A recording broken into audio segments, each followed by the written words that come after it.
ఓష్ని అన్యాయం పాడుగాను అభివృద్ధి పనుల మీద అడ్డమొచ్చే కొమ్మలనో ఒకటో రెండో చెట్లనో కథం పట్టించేటోళ్ళని చూసినాం గాని గీళ్లు కనుసూపు మేరలా కనిపించిన వాటినల్లా కథం పెడుతున్నారు కదా. సర్కార్లు ప్రత్యేకంగా బడ్జెట్లు పెట్టి చెట్లు పెంచుతా అంటే వీళ్ళు పని కట్టుకొని నరుకుతున్నట్టే ఉన్నారు కదా.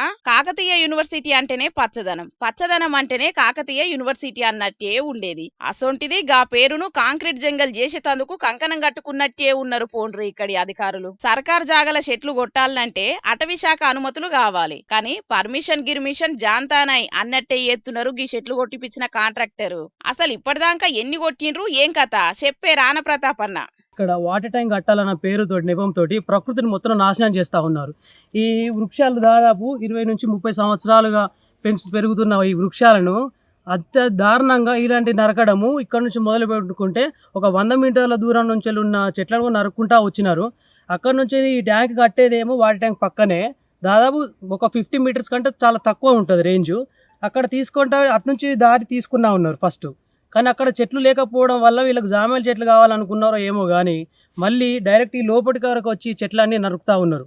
డైరెక్టర్ గారిని హాస్టల్ డైరెక్టర్ గారికి తెలియదు అంటున్నారు. డెవలప్మెంట్ ఆఫీసర్ని అడుగుతూ ఉంటే మేము చెప్పినాక నీ చెట్లు నరకలే, మేము మార్కింగ్ చేయకముందు నరికారు, మాకు సంబంధం లేదు అయినా అంటున్నాడు. మరి ఎవరికి తెలుసు అనేది ఎవరికి అర్థం కావట్లేదు.